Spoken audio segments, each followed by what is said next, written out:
Good morning, everybody. First of all, I'd like to thank All India Ophthalmological Society and our past president, Dr. Anita Panda, for introducing me for this Lifetime Achievement Award.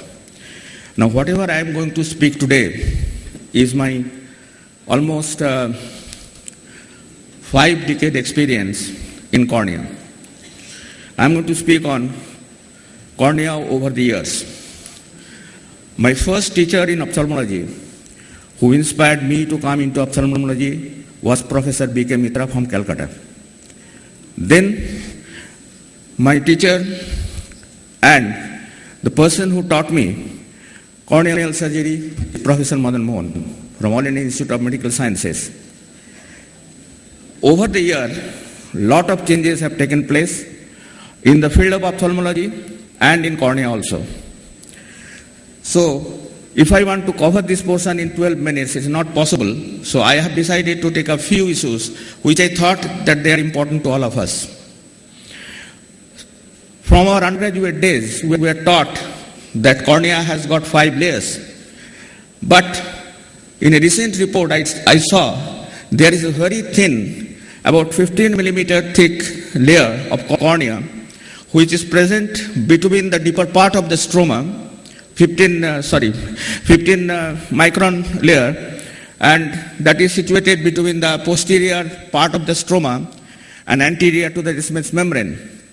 This is the 6th layer that is added to it, and name has been given as Professor Dua's layer. There are a lot of challenges that we face when we treat the corneal blindness, and that is one important issue in the developing country, and we faced all together for last so many years.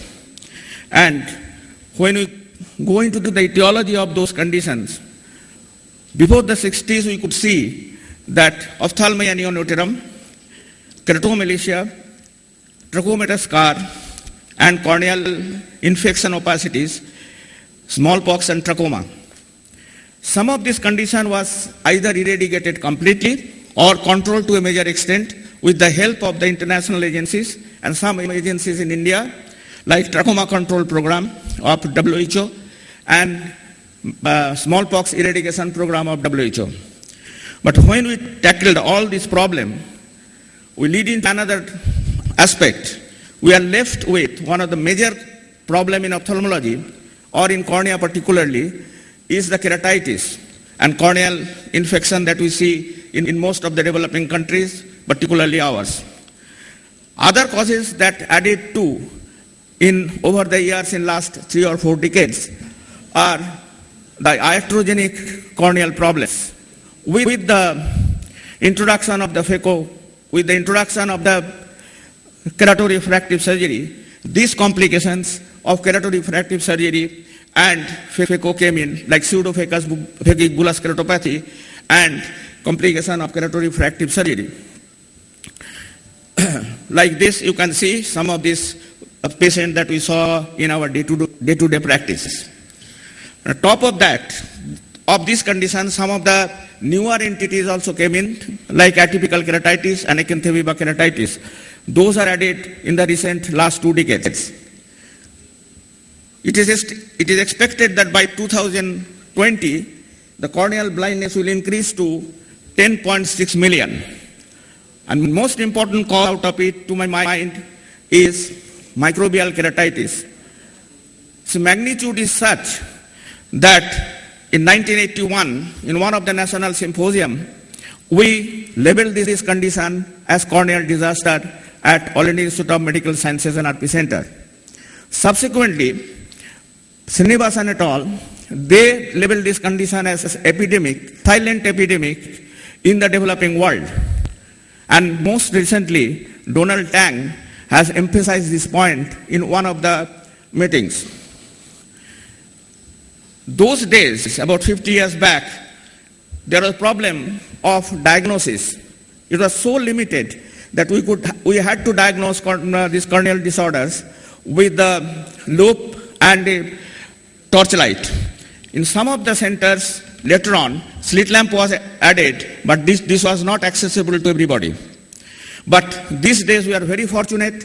we have all good modalities for the investigative purpose, to the extent that even some of the organisms can be detected with the confocal microscope in some of the clinical entities. Corneal infection, as regards the management during those days, we had traveled a long way. We started with the antiseptic lotions like silver nitrate, copper sulfate solution, to the penicillin streptomycin drop, and in desperate cases we had to do heat cautery or carbolic cautery. Those are obsolete, those are histories now. Nowadays, we have good antibiotic available with us and more specific and potent antibiotic.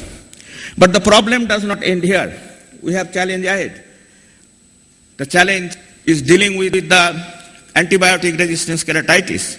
This has happened basically due to indigenous use of antibiotic. Rather, we call it a misuse of antibiotics to each and every case. Particularly in this part of the world, any Tom, Dick and Harry can go and purchase antibiotic over the counter. And top of that, some genetic mutation of the organism. When penicillin was introduced into the practice, first antibiotic, it has tremendous impact on the infection. We could control anything at that time. And what happened now? Now, penicillin is not available at all. Same is going to happen with all the recent antibiotic that we are treating the infective keratitis, otherwise also systemic. But most worrisome problem is the last one, that is HA-MRSA. That is the most worrisome problem that we are going to face. So these are the problems that I thought that we face in treating the microbial keratitis, and need of the hour is to have a clinically friendly instant microbiological diagnosis, so that diagnosis can be made immediately when the patient comes. We should know the prevailing microorganism and its sensitivity pattern. It should be done periodically, not only once. Now, no empirical therapy, only evidence-based therapy. Conduct more clinical trials, and we should have a controlling authority like we have in the West.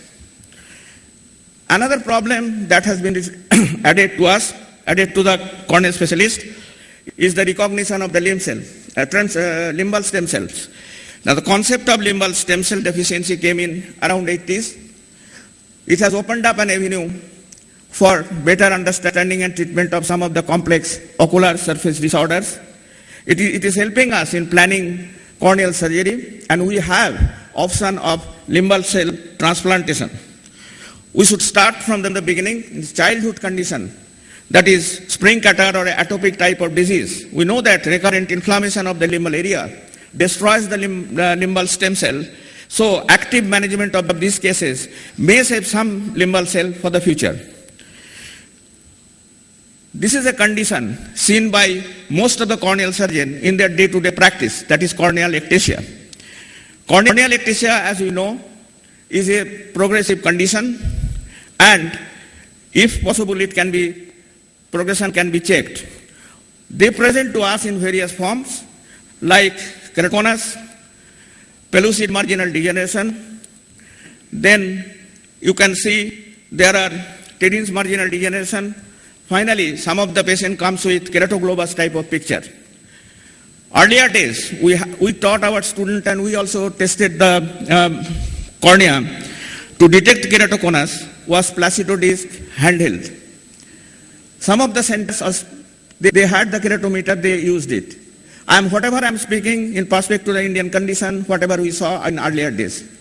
But nowadays, as we know that detection of keratoconus or detection of corneal ectasia is so important, early diagnosis is important, and we have facility like corneal topography, OBSCAN, and pentacams. Those days, we had option of treating this condition, keratectic condition, with RGB contact lenses, scleral contact lenses, and in advanced cases, we had to do only PKP. But with the concept of biomechanical failure in the cornea, particularly corneal collagens, where the strength of the cornea is reduced, we have an option now to treat cornea with this characteristic condition with the collagen cross-linkage. This strengthens the cornea, prolongs the disease process, rather delays the disease process, so that the corneal surgery can be postponed for some time. When you talk about the corneal transplant, in those days, about more than 200 years back, it started as a lamellar corneal procedure with heterografts and with the overlying sutures. Over the year, it has changed shape, size, and technique, suturing technique. Everything has changed. So, but basic concept remains that change the disease part of the cornea and replace full thickness disease part of the cornea and replace it with a donor clear corneal tissue. Now, these are the instruments I am not going into detail because time is short. And most important thing to my mind is that we have reduced the complication by seeing through the microscope with the magnification and with the use of viscoelastic substances. It has a problem. It is a gold standard in corneal transplant surgery as PKP, but it has problem. So, age-old procedure as a lamellar corneal surgery, it has made a re-entry. And the re-entry made in a big way with the concept of component corneal surgery. More and more corneal surgery are changing from PKP to lamellar corneal surgery. So next challenge to us remains as keratoprosthesis, where nothing can be done. Thick, heavily scarred cornea, one-eyed patient, surface problem, repeated graft failure. We have these keratoprosthetic devices. Now these are the problems that we face in PKP. So we have started to think of some alternative, that is lamellar keratoplasty. And lamellar corneal surgery has come in a big way in ALK, DLK, and all types of posterior type of lamellar surgery like DSEC and DMEC, etc. Now, these are the instruments. They are modified according to the steps of surgery in lamellar surgery in the recent years. Now, we are heading towards beadless and sutureless corneal surgery with the femtosecond lasers and endothelial keratoplasty and fibrin glue. Keratoprosthesis, as I said, there are a lot of designs developed, lot of material used so long, and ultimately we need to have a keratoprosthesis which is biocompatible, which is bio-integrated, and it is a bio-nutritional. And multicentric studies are important for the matter. Initial results are very good, but long-term result is not that encouraging. That's why most possibly they are changing. Now, concept of eye bank activity, when it started, we had to face a lot of challenges at that time, starting from the collection of the donor material, processing of the donor material, preservative media, all this came in time. But to my mind is that HCRP has given us good quality cornea and number also good. But we have to think of something other than human donor cornea. So bioengineered cornea most likely is going to come up in future. So future of cornea, it looks bright, particularly in the hands of younger ophthalmologists. I must thank the All India Ophthalmological Society giving us this time and the chairperson. Thank you very much.